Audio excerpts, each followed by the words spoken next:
So the governor of Oregon has poured cold water on all of this good sports momentum, and we got to talk about it after the bumper. Don't be cornering me. Hold up. Time. You got to help me with that corner shit. What's up, kid folk? It's RJ Young. I am not on a step mill. Consider hitting the like and subscribe button because I upload a video every single day. As always, college football related, sports related. We have a good time. Today, we need to talk about Governor Katie Brown pouring cold water on what we know of as good sports momentum. Because fresh off of the NFL schedule release, which took 3 hours, and I get it, people are excited about it because of sports. Fresh off of finding out that we get to buy UFC 249 pay-per-view on, May 9th, my mother's birthday. Happy birthday to my mama. And just before Mother's Day. And just a day removed from finding out, the Bundesliga, German professional soccer, is going to start playing games next Saturday.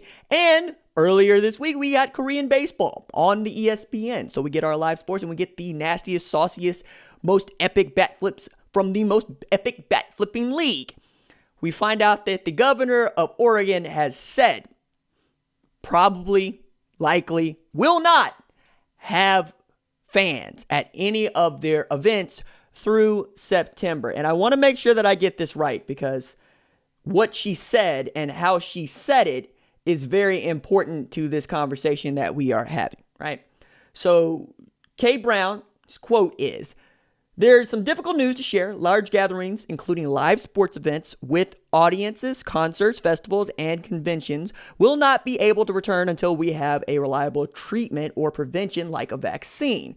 The Oregon Health Authority is advising that any large gathering, at least through September, should be canceled or significantly modified," right? She goes on, "Reopening any part of our state comes with risk. This virus is still very dangerous and poses a great threat. Until there is a vaccine, unfortunately, we can't go back to life as we know it, not here in Oregon, and frankly, anywhere.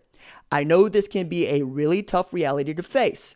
Physical distancing is and will remain a part of our lives for many months to come." And now, as for the University of Oregon president, Michael Schill, he went on CNN to say, "I doubt very much that we're going to have a packed stadium watching our Ducks play football. We're hoping our football games will be played, but we're not going to take any chances with the health and safety of our student athletes or the people who come to watch them."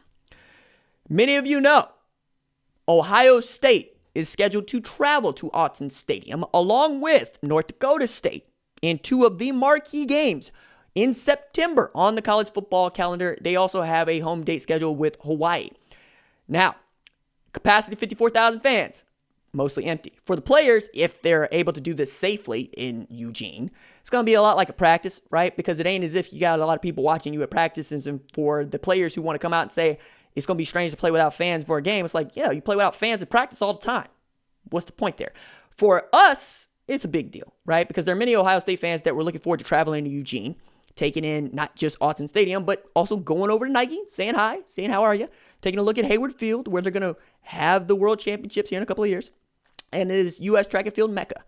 It's also a big deal because Mario Cristobal has built a power in the Pac-12, really the only one we're considering right now, in that they are the defending Pac-12 champs. They are the defending Rose Bowl champs, and they have the best offensive tackle in football in Penei Sewell. His Pro Football Focus grade of 95.5 is the best in 2019, and getting to see Zach Harrison go up against him was going to be a lot of fun because he's kind of the heir apparent to the Chase Young title of best pass rusher at Ohio State. I know that some of y'all got feelings about Jonathan Kuthner and Tyreek. I get it. I think that Zach Harrison has it in him to be elite. But also, you're going to torpedo any sort of money that might be made from ticket sales, which is going to help the state of Oregon. Now, I also understand that many governors are going along party lines with this. We're seeing red state governors are reopening and going, we're going to go with business as usual for as much as we possibly can. And blue states, particularly California, Washington, and Oregon, have said, no, we're not going to do any of that. As a matter of fact, one of the things I found most interesting about the NFL schedule release is my Dallas Cowboys are going to travel to Los Angeles to play the Rams in their new facility, a city where the mayor has said, we will not have fans at our games. We won't do large gatherings. Where the state governor has been the most outspoken about physical distancing and not having anything like large gatherings in the state of California. And you can't overlook the state of California because 1 in every 8 people in the United States lives in the state of California. And California, Washington, Oregon have all kind of come together and said, we're going to do this as a unit, right? Those 3 governors. No matter how you feel about it, no matter what your political leanings are, no matter how you think the science stacks or doesn't stack up, this is going to have real implications for the college football season.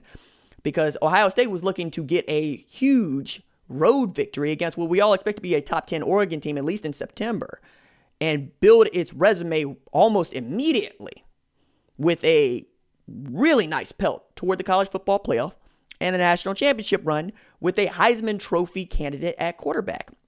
Meanwhile, Oregon was looking forward to hosting a team that was basically a broken route or a incomplete pass turned fumble away from playing in the college football playoff national championship game, let alone making it to the Fiesta Bowl and having 2 Heisman winners, 2 Heisman finalists, and returning one of those as a starting quarterback. Meanwhile, North Dakota State hasn't lost to an FBS opponent in 10 years. And they are traveling with Trey Lance as their quarterback, who set the world on fire last year as redshirt freshman quarterback and is being cited already by some as a first-round draft pick at quarterback coming out of Fargo. Now, I don't think that you can overstate the importance of these games because Oregon, as I mentioned, Pac-12 champ and is, a sexy pick to make the college football playoff.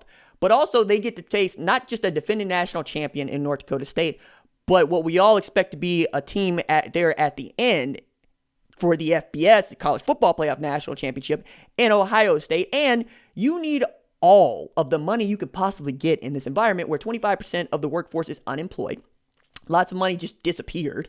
The NCAA tournament, the mini conference basketball tournament, that money's gone. And any delay to the college football season is going to eat up a lot of money as well. And then when you add into there that you cannot have fans at the stadium, that's not just ticket sales, that's concessions, that's merchandise, that's people on your campus. That's also your brain drain in that some guys are going to bring their children with them and their children might decide that one day they want to be Oregon Ducks based on how their experience was. You're not going to have that to sell. Now, we do have some ways of looking at this because you could flip the dates. Ohio State could host Oregon in Columbus in 2020, and then the return trip could be in 2021 based on how the Ohio governor views this. If that they think that they can hold a game at the Shoe in front of, thousands of fans, they should probably think about flipping the dates, right?